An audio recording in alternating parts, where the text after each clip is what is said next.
Greetings, Royal Family.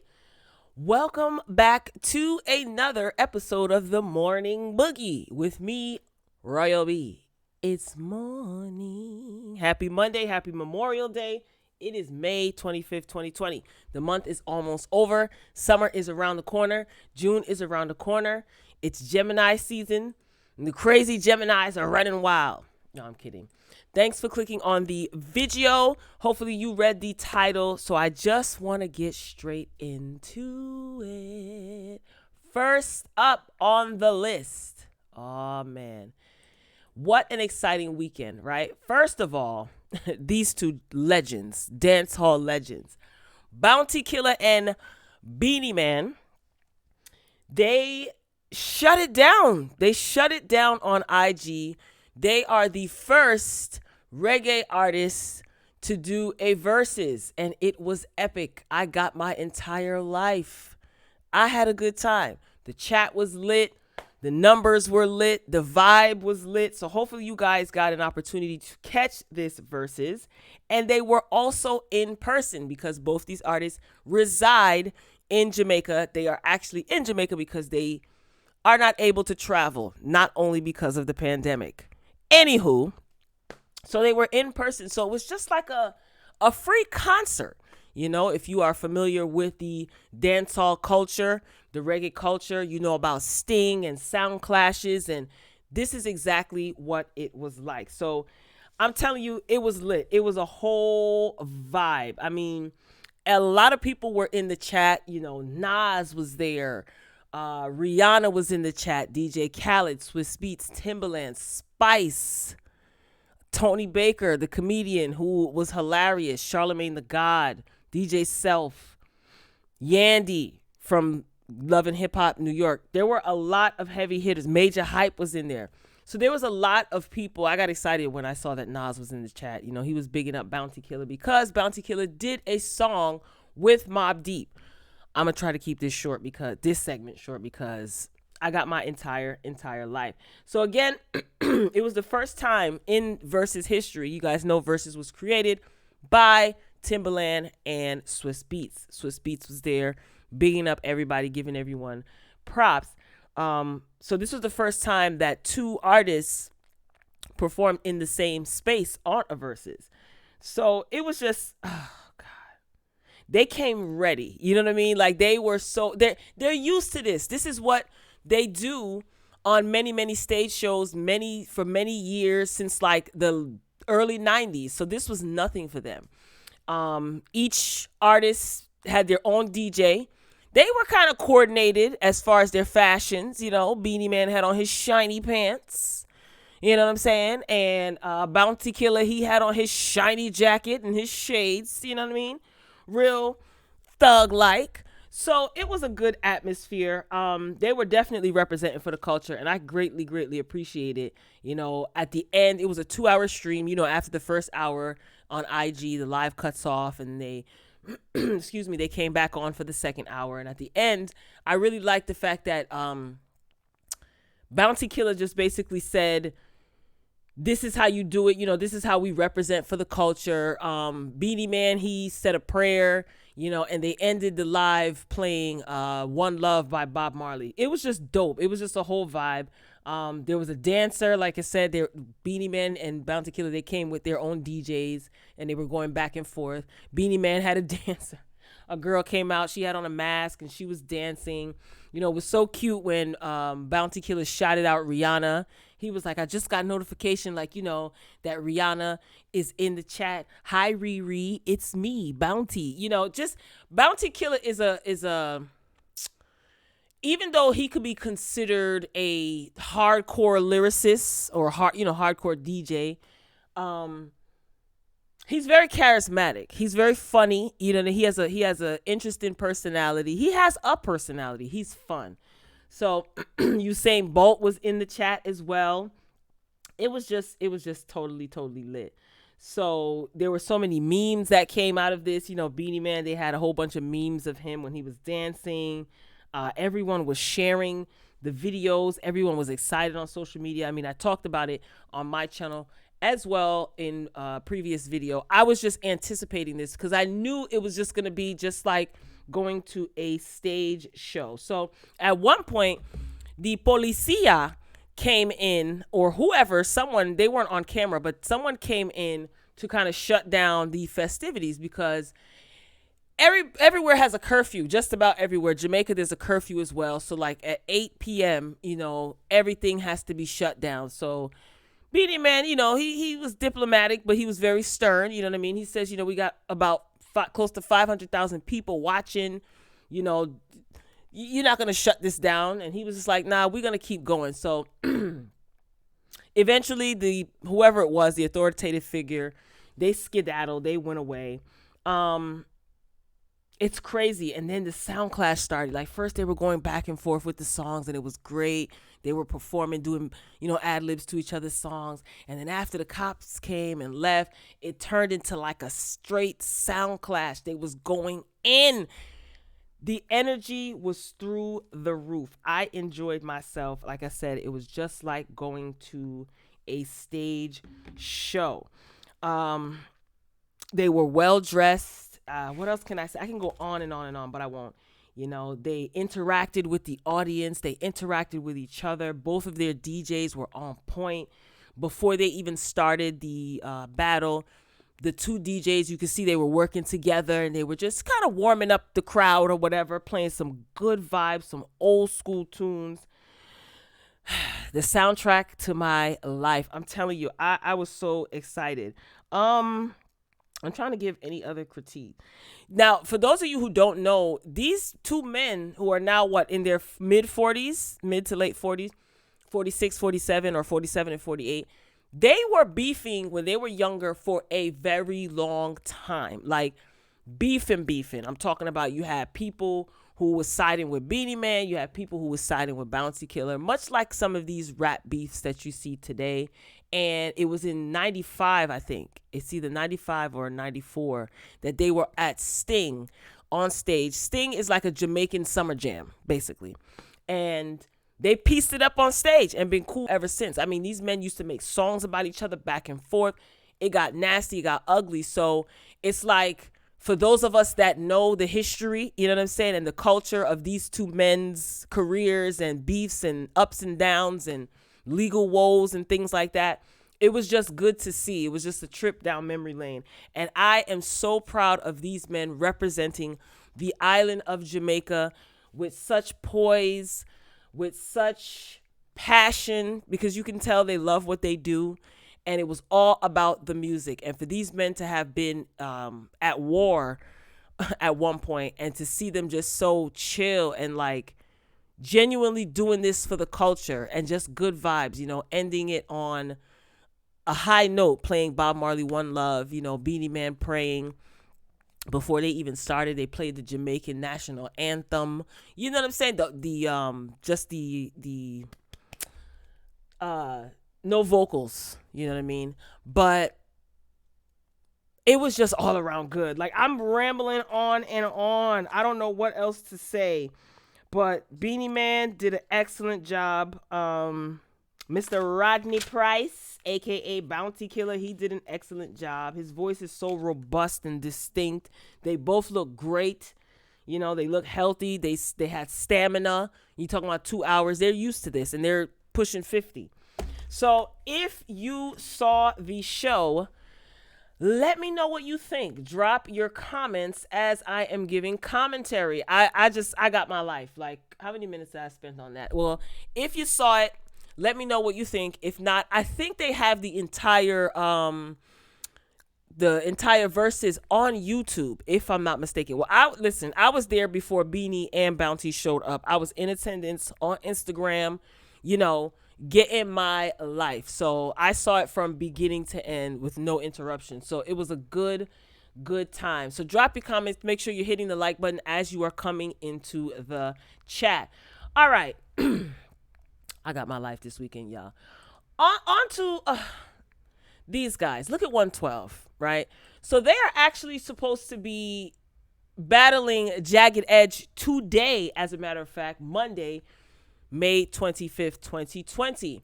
But there's a little bit of drama Okay, a little bit of drama. So, news recently broke that two of the original members of 112, Q Parker and Deron Jones, will not be involved in the musical battle. So, in a statement on his Instagram page, Q Parker, he announced that he and Deron, is it Darren? It's two R's. Deron, whatever. Deron, they won't be participating in the virtual battle. So, this is what Q posted on his Instagram page. Dear 112 fans, thank you for the outpouring love and support.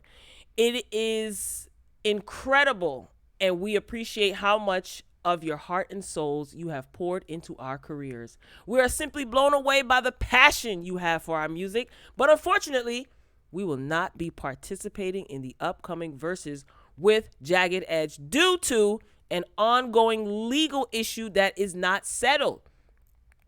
P.S. From our mouth to your ears, Deron and I never quit 112, nor our fans. This is a fabricated lie, and it is not our narrative. In due time, you will receive the true narrative. Until then, we love you, and thank you again for your continued support. So there is some static with 112. Now, I did see a picture the other day, and I noticed who these two men, Topo. And then it dawned on me, okay, there was some static a couple of years back with two of the members. Someone was accused of stealing, or who knows. But here is the thing. I don't think that they qualify, 112 that is, to do a versus battle with Jagged Edge. You are disqualified, Room 112, because you do not have two of the original members. That's just my opinion. Because most of the songs that you would be playing, the vocals are from all four of the original members. Who are these two new guys? I think that should disqualify them. Somebody get Swiss Beats and Uncle Timberland on the line. You can't show up to the fight, to the battle, with a customized group. Now, according to reports, Q and Deron have had issues with the rest of the band members from 112 since 2018, when Slim, another member of the band, initially blamed Q and Deron for disbanding the group. After the claim from Slim, Q and Deron decided to sue Slim for the use of the name 112, claiming that Slim allegedly tried to file papers to trademark the name of the band behind their backs. Now, this was according to Gossip. So the group, they replaced Q and Deron with two younger dancers. Slim also claimed that, quote, no man was bigger than the brand. Now, there was an exclusive interview that was done with Revolt. How ironic. Revolt, right? In 112 last year. And Mike, he said, actually, the other two former members, and he was referring to Q and Deron, of 112 decided to go in a different direction. And that's as layman as we can possibly make it. He said that, Mike, that is, that Q and Deron, they decided to go in another direction, and he wishes them the best. But he felt that it was best that we, which is Q and Mike, not Q, Slim and Mike, Lord have mercy, they decided to continue on with the 112 legacy. So Revolt asked about the reports of a lawsuit. So Mike replied, it was a lawsuit pending, but it wasn't necessarily towards Slim and myself. And these two other guys, referring to Q and Deron, oh God, it was the other two guys and representation for Slim and myself. We tried to stay out of the law as much as we possibly could so we could avoid this because it never ends. Unfortunately, that could not be avoided, and we, Slim and myself, we were actively supportive of the said party that was sued from the other two members. So basically, somebody tried to trademark. They were Q and Deron saying that Slim tried to trademark the name 112. Now, correct me if I'm wrong, Royal Family. I recall Slim doing a couple of solo gigs. I think he did a song with, he had his own song back in the day. And he tried to come out with a solo album if he didn't. So what's going on here? And who's stealing money from who? Listen, the truth has no choice but to eventually come out. I just don't think, I love 112, I love Jagged Edge, but I don't think it's fair that they are actually having a versus battle with two non-original members, and the two original members are MIA or not participating. Well, the truth is eventually going to come out. This is a hot mess. And there was a whole bunch of Instagram posts that Slim had on his page. You know, it was just too much to even post. You guys can, I guess, check it out. Drop your comments if you have more tea on this situation than I do. Let me know. Fill me in. But to answer me this, do you think that it's fair that 112 2.0 competes with Jagged Edge, who have all of their original members? Now, as much drama as they went through, they managed to keep the group together. Do you think it's fair that they do a versus against Jagged Edge because they have two original members and two new members? No, like we want to see all four of y'all. Anyway, moving along. BET Awards 2020, it's happening, but it's happening virtually? I am so curious to see how this is going to work. The BET Awards will move forward with its 2020 edition this year, albeit virtually. So celebrating the network's 40th anniversary and the awards' 20 years on the air, top stars in Black entertainment, sports, and philanthropy will appear on Sunday, June 28th via innovative techniques and artist-generated content. So BET actually revealed this information about a week ago or so. The 3-day BET experience, which has taken place usually in Los Angeles, and it's pretty much like a lead up to the big day, the BET Awards, that's been called off for obvious reasons, and that's not going to be returning until next year. So refunds are actually available as per BET with the cancellation. Now, the nominations will be announced on a later date as per BET. I want to see the nominations. That's really all I care about. As far as performances, how is that going to work? Are they even going to be performances? BET.com didn't specify. The last time I checked and got this information directly from the website, they didn't say. This will be interesting to see how they pull this off. That is going to be a lot of editing. I'm assuming they've already filmed this. So I can't wait to see. I hope the nominations come out quick. Yeah, because I'm pretty much ready to see who the nominations are. To me, sometimes that's the most exciting part, right? All right. I didn't want to, but here we go. This guy, this guy cannot stay out of the news for clownery. Dame Dash, he just lost a $300,000 lawsuit against an Los Angeles woman that he was suing. Media Takeout News learned that before Dame walked out of the courtroom, he made sure to tell the woman that her lawyer's breath, quote, smells like doo-doo. This is a grown man behaving in this manner. So in 2019, author/producer Edwina Brooks, right? She sued Dame for copyright infringement. What else is new? He is always being sued or he's always tangled up in some sort of. Edwina claimed that she and Dame initially planned to work together to turn her 4-part book titled Mafietta into a film. That never happened, and Edwina claimed that he later sold the film without her consent. Oh, that sounds like the 52 fake out, sounds like Dame. So anyway, Dame, he was ordered to pay a $300,000 judgment, but not before he made the trial a straight up show. So at one point, Dame, he was openly reprimanded by U.S. District Attorney Court Judge Jed Rakoff for yelling that one of the attorneys in the case breath smelled like, quote, doo-doo, end quote. Ultimately, the judge ruled in Brooks' favor, writing in the judgment. The court concludes that defendants infringe Brooks' copyright by reproducing and distributing the film on iTunes and Dame Dash Studios without her permission. Yo, we got to move on. This guy's a snake, bro. Like, oh my gosh, this guy's a snake. And he's a businessman. Let someone have done this to him. The whole world would have known. You a snake, Dame, and you're a clown. Now, how you going to pay this woman this $300,000?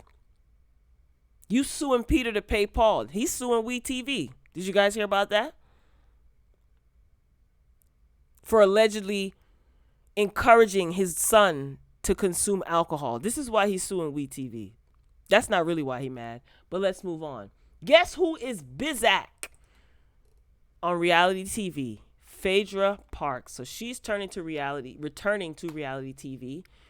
This was exclusively reported by People magazine. And not in the way that I would like her to return. So Phaedra, who's 46 years old, Southern Belle, she's coming back to reality TV on Marriage Boot Camp Hip Hop Edition. And that premieres this July on WeTV. So she's going to be on the show with her boyfriend / rapper and actor, Medina Islam. You guys heard of this guy? Put it in the chat. Let me know. Comment. She's been dating this guy since March 2019. So she says about her man, he's very calming and soothing and mild-mannered. I always dealt with the bad boys, and he's very opposite from any guy I've ever dated. So that's refreshing. Now, according to Phaedra and People magazine, the two of them, they met on a dating app. And Parks said that she knew him from around town in Atlanta. So she goes on to say, he used to be on a show here. So we have a lot of mutual friends. One of my best friends is one of his best friends as well. Now, Phaedra, girl, you've known to tell a lie or two. Okay? But it is what it is. Glad to see you back on reality television. So I'm wondering, what are they going to be working out? They've only been dating for about a year, and it's a long distance relationship. So what's their issue? Well, their biggest struggle has been managing a long distance relationship. So sometimes the two, they'll basically be addressing this on Marriage Boot Camp. So Phaedra says, it's hard doing the long distance, especially bi-coastal, because LA is a super long flight outside of just the time difference. So she still lives in Atlanta with her sons, who are now 10 and 7. I would love to see what they look like now. Those boys were so adorable. Anyway, she goes on to say, but we've been making it work. He's an actor, so he's in New York quite a bit. And then he comes to Atlanta, and I get to LA to see him as well. So you going on Marriage Boot Camp to iron out the fact that you are in a long distance relationship? If you're making it work, what's the issue? Phaedra, girl, I was excited to hear that she was coming back to reality TV, but not to Marriage Boot Camp. Do you guys care about who the other people are? You do? Great. So Phaedra and her man, they'll be joined by Willie Taylor, remember him, and Shonda Denise. They were on Love and Hip Hop Hollywood. Willie Taylor is from Day 26. Remember Day 26 from Making the Band? And they were on Love and Hip Hop. Also, Tahiri Jose and rapper Vado. Tahiri's from Love and Hip Hop New York. She's going to be on there. Model Tony Calvert. I have no idea who that is. And Corrupt, the rapper. Corrupt, that used to date Foxy Brown. Corrupt from the Dog Pound Clique. Or DPG, DPC, whatever. I don't know. Corrupt? Really? And God, when I saw this, I'm rolling my eyes right now. Hazel E. and her male model boyfriend, Davon Waller. Wasn't Hazel E. on another one of these marriage boot camps? Girl, get off reality TV. Ew, like, I like Phaedra and all, but I don't know, man. Hazel E., I don't want to see her at all. Girl. Anyway, Marriage Boot Camp Hip Hop Edition premieres Thursday, July 2nd at 9 p.m. Eastern Standard Time on WeTV. So, Royal Family, that is all I got. You know, I just wanted to come and give you a quick video. I haven't done I actually did a morning show Saturday. And thank you for the engagement. You guys are really showing the channel some love. Those of you who are showing respect to the platform for yourselves and for me as well, I greatly appreciate you. I can't say that enough. You show your respect in the comments section, and I appreciate it. I don't take that for granted whatsoever. So that's all I got. Ain't got no more. So make sure you drop down in the comments if you are watching the replay. Share your respectful comments. Share your thoughts. Let me know what you think about any of the topics discussed. I just wanted to come on here on this fine Memorial morning and just hit you guys with a dose of tea, I guess, or a cup of tea, whatever.